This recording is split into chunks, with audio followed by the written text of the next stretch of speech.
to central London. I'm joined by Matt Becker, Chief Engineer at Aston Martin. Now normally, when I bring you such significant and special cars, I have been briefed weeks in advance with lots of stats and figures and press packs about this thick, about what I'm about to film. But today I've had 2 days notice. It was a very nice, kind invitation to come and see this car incredibly early. This is the new Aston Martin DBS. The significance for me is that the DBS is one of my all-time favourites. So for you guys to be replacing that, and I guess this is also the successor to the Vanquish? Yes, it's the successor to the Vanquish, but we haven't called it the Vanquish, we've called it the DBS. Cool. Big deal. Now, as I mentioned, I'm not entirely au fait with this car, so what I'm going to do is point at things and ask Matt to explain what's what. But first of all, because you're predominantly in the engineering side of things, let's start with the engine upgrades. Yeah, so the base engine is the same as the DB11. So the base hardware is the same, the turbochargers, all the pistons, cold rods, the whole engine is the same. Okay. Fundamentally, what we've done is increase the boost pressure by around 0.3 of a bar. In terms of engine performance, this engine has 725 PS, so that's 715 horsepower. Okay. It has 900 newton meters of torque from 1800 RPM. So if you compare that to the DB11 is 600 horsepower, 700 newton meters of torque. So it's a vast increase in performance, in engine performance. So with that torque, we were briefly speaking earlier, you've also had to make gearbox adjustments and upgrades. What's happened there? So basically the DB11 gearbox has a limit of around 700 newton meters of torque. Okay. So to be able to release all this engine potential, this power potential, we've had to change the gearbox to the latest generation of ZF HP95 gearbox. That has a torque limit of beyond 900 newton meters of torque. So you can't just fit the engine, turn the boost pressure up, give more power, more torque, and expect the gearbox to live with that. You have to change to a new gearbox. All right, and so now it's running 900 newton meters of torque. Yeah, and the clear thing about that, it's 900 newton meters from 1800 RPM. So from 1800 to 5000 RPM, it delivers 900 newton meters of torque. So basically, off the bat, then you've got a vast amount of twisting effort. Exactly, yeah. You've got a lot of torque that you have to try and manage, and you have to manage that through some of the suspension items as well. Okay, well, talking of suspension, I assume there's upgrades there? Yeah, so we're talking about sort of front to back. I mean, the suspension itself has.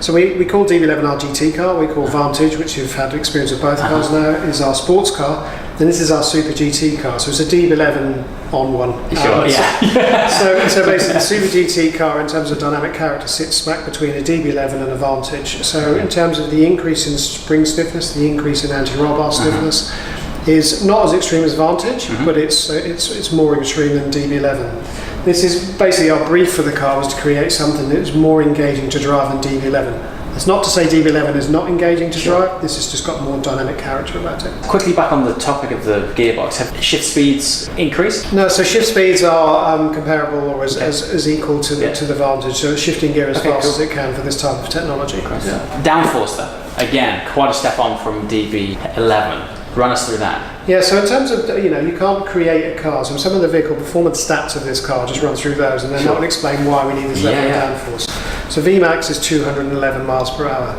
0 to 60 is 3.3 seconds. 0 to 100 miles per hour is 6.4 seconds. Wow. Incredibly fast. Not hanging around. Because of the amount of torque the car has as well, there's the in-gear performance in fourth gear from 50 to 100 miles per hour is 4.2 seconds. Our data tells us that a Ferrari F12 takes 5.2 seconds. Wow. So the level of performance we get is pretty incredible. Now obviously with that level of performance, that level of vehicle performance, you need a high level of downforce to pin the car to the ground. DB11 has around 20 kilos of rear downforce, and it has a small amount of front lift. This car has 180 kilos of overall downforce, 120 at the back and 60 kilos at the front. Wow. So a substantial change there. Yeah. And how we achieve that is if you look at the kind of the design of the car, it's a very kind of evocative design, it's a very muscular design, and it's form and function. So the form, so these nostrils here, they're there because we need the cooling. The big mouth we have on the front of the car is there because we need the cooling. If you talk about the aerodynamics, we have a fairly big splitter on the front. We have CCB brakes, so the CCB brakes which you have driven on the Vantage in Portimao circuit when you reviewed that car. We use the carryover brakes from that car, and we have to feed a lot of air to cool the engine, but also have to feed a lot of air to cool the brakes as well, again because of the level of performance of the car. So are those elements as well which have been changed and upgraded, like larger cooling? Larger cooling, so we've had to add auxiliary radiators to the front of the car, because if you have more power, more torque, you have more heat you need to reject, therefore you need more cooling capacity. Steering, rack ratio similar, more weight or anything like that? So in terms of the steering ratio, it's exactly the same as DB11 and Vantage, although Vantage is slightly quicker because you have a shorter wheelbase. So but in terms of you compare this to DB11, it's exactly the same steering ratio. You get a feeling of a faster steering ratio because the roll angle of this car is less than a DB11 is. It means the kinematics on the front of the car, you're getting less toe out as the wheel goes into bump, which means that the steering is much faster in response. Fabulous. So let's walk around the back. We're going to show you another unique feature on this car, which is the wing that is fixed. So in terms of, DB11 used what we call aero blade, and what that does is it feeds air. So it starts at the front of the car, and all of the CFD analysis has been done to basically remove high pressure from the wheel arches. It blows air down the side of the car. Even the wing mirror supports are designed through CFD to feed this C-pillar air. So this is like an aero exhaust? It's like an air exhaust, and what it does is effectively it spits air up to about a metre above the height of the car, and then it reattaches with the airflow coming off the diffuser as well. So what we managed to achieve with this car is a significant increase in downforce, but for exactly the same drag. So we haven't increased drag, we've just increased the downforce dramatically. Fabulous.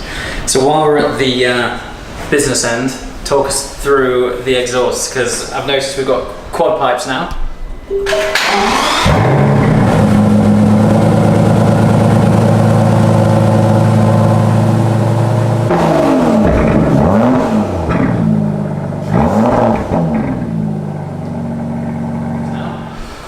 So obviously to release, so the engine hardware itself is the same, we've just recalibrated the engine to achieve the power, but we needed more free-flowing exhaust. What that helps us with is, from a design point of view, quad exhaust look cooler, but also what we needed is, with every Aston Martin has to look great, drive great and sound great, and what the quad exhaust allows us to do is add about 10 dB in terms of overall sound level. Across. We've added it around from 2,000 to 5,000, which is exactly where the torque curve fits.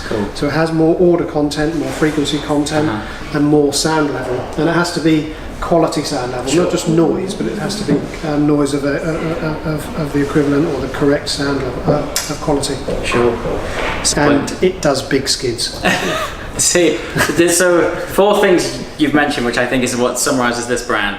Looks good, sounds good, drives good, skids good. Skids good, That's it, that's the formula for the future of Aston Martin these days. I can't wait to drive it. Fantastic, man. Brilliant, thanks. Okay, as mentioned, we've just been talking with Matt Becker about why it drives so well. Now we're here with Miles Nürnberger from Aston Martin to tell us why it looks so good. First thing to do, we talk about one of the big things that we do at Aston Martin Design that's different. We don't have Russian dolls, so it's all about the character of the car. So this is what we call our rogue, our brute in a suit, and that's what drives all the aesthetic behind the car. So DB11 is our gentleman, Vantage is our hunter, nose low to the ground, and this is our rogue. So when I say brute in a suit, it is quite literal. If you imagine these are the creases in your suit, and these are your muscles. So it is like we're literally putting it in there. There's this muscle breaking out from the suit, and obviously in this colour, actually, it really tells that story quite well. At the front of the car, we've got like the biggest grille. I was going to say that grille. I mean, so as I mentioned earlier, this is the first I've heard or seen of this car. Walked in, and that grille almost consumed my head. It's so huge. Aesthetically awesome, practically lots of airflow. So with the engine we've got in here, the power and the torque delivery we have, basically the requirements for airflow are, it is practically the front of the car. It really is. So we have all of that. It obviously gives it a certain character as well, menacing character. You've got this real full width sort of strength across there. And obviously when you get to the bonnet, you need to get all that air that goes in, you've got to get out. So a lot of it goes under the car and is managed very cleverly through that to get the downforce. But it also has these heavy breathing nostrils on the menacing. I bet when you started sketching the lines on this, you're like, this is going to be ridiculous. I mean, it's to do that. It's supposed to be menacing. So it's the bad boy of the bunch. So many of the rules that we put into DB11, this one purposely breaks. Sure. Fantastic. In every aspect. And obviously we get a lot of things like this as well. So we get a Super Leggero badge. Very cool. 2 reasons for doing that. One, it just looks wicked. There's nothing wrong for making it look awesome. Yeah, absolutely. It looks awesome, but it also, in the old days, it used to denote the type of lightweight construction that we used to use on the cars. Today, the lightweight construction we use is carbon fibre. So it was a great way to bring back a beautiful badge. And obviously, proudly there on the bonnet. Fabulous. Next to that. So that's the front of the car. The front, I could look at it for hours. I mean, if there's one thing, Aston Martin have always been synonymous with, it's making stuff look amazing. So that's ticked that box. Now walk me down the side. Massive vent here. Is this to allow air pressure? So this wheel got a lot of aero on this car hidden away, and we actually have we're very unusual in that we have the aero team based in the design studio. So at any one time we've got about 3 of their guys in. Nice. So working. So this is a whole system. So there's an aero system that Matt might have talked about underneath the car. This one on the surface, so all the high pressure air in here vents out, spins, interacts with the bottom of this mirror and fires into that vent there. Which then pops out from this aero exhaust which you've got here. Yes. Which is super cool feature. And that basically is like a blade of air that on this car is over 1 metre high out the back of the car, and it basically bends at high speed. So this car has no drag penalty over DB11 at all, but it has a significant 100 kilos more downforce at the rear. That's step on. Yeah. And it looks so simple. You would never believe it. To look at this and think you've got another 100 kilograms of downforce is madness. So it actually exceeds CT12. That's Is it really? Yeah. It just has a wing on it like this. Yeah, exactly. So you can see the step change that the company is making and how it integrates aero and how much it can get out of it, because you wouldn't say that. Sure. Just looking No, absolutely not. Yeah. I can see straight away lots of use of carbon fibre. Yeah. Is that again a mix of awesomeness and lightweightness? It's exactly that. And on this car we actually use what we call black tinted carbon fibre, so it gives it a much more subtle thing. As you look across it, it just appears gloss black, and then the carbon weave. Do you know what? Now you've said that. Earlier on, I looked at a panel. I was like, I'm sure that was carbon fibre. It is cool. Remind me again of the name of this colour. This is satin xenon grey. Satin xenon grey. Yeah. I'm not sure how it looks on camera. At certain angles here it looks like satin black, and then over the back here where there's more spotlights on it, it's basically like sort of graphite silver. Yeah. Paint's fantastic and menacing. To the looks like it's made out of a solid piece of graphite. It really does, right? Yeah. So the car's a bit wider as well, just to get that bit more stance. So it's 15 odd millimetres in the rear haunches. 10 or so in the front, so it just gives that more punched look. And on the back we have, like with our more sporting cars, so Vantage and this, we've got this single graphic across the back, whereby Vantage is more playful, this one's a little bit more like a sweeping, more sober vibe going. And quad exhaust. And quad exhaust. And why is quad exhaust? Because they look really cool. They look really cool, and they make a great noise. Yeah, really great noise. And this, the job the guys, the sound engineers we have done is brilliant. It's a natural thing with turbocharged engines to get that sound quality is very difficult, but this absolutely wails. I've driven it on track as well, and it was already. I can't wait. I cannot wait to drive this thing. It's so fun. It is so fun on track. So you've been working on it for about 2 years now? Yeah, roughly 2 years. When this project came up, working on the next DBS, that's huge. Yeah. The manual one, the previous generation manual one, something about that car, I just think it's fabulous. When I saw the teaser of this online, I thought, no way. And now I'm here. Yeah, it's become quite a famous car, really. Particularly that manual one. Absolutely. We've seen the values, the second-hand values rise considerably.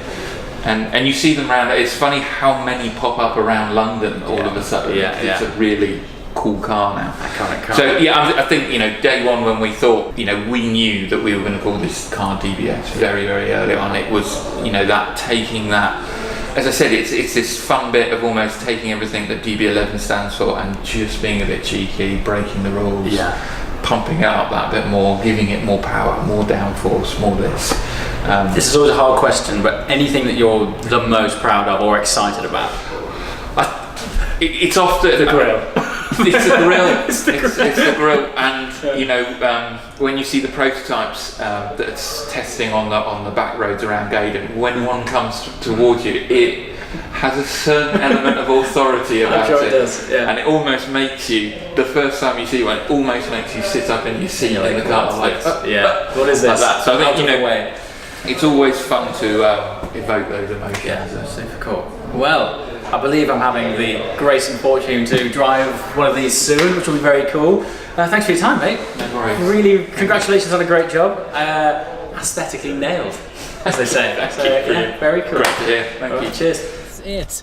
So there you have it. I'm now sat in the interior of the all-new Aston Martin DBS. Never did I believe those words would be coming out of my mouth again. It never actually crossed my mind that Aston might relaunch the DBS. I just thought it was the Vanquish and then something else. But here we are. And for me, I've always had a very special place for the original DBS, and still is to this day one of my favourite Aston Martins. So to sit in the new one and bring it to you guys firsthand is an absolute honour. I kid you not when I say I had about 3 days notice to come and film this. I had no idea it was happening, so I made my way into central London to come and bring it to you guys firsthand. If the video isn't doing the sculpture on this thing justice, which I really hope it is, let me tell you, I cannot wait for you guys to see one of these in reality. Aston have done it again. The sculpture is out of this world. Obviously can't give you driving impressions until a few weeks' time, but yeah, I think it's pretty safe to say that this is going to be a very special road car. Questions below. I'm going to eventually interact with this car for real on a road when it's rolling. Give me your questions below in the comments, because I'll try and find out as much as I can for you.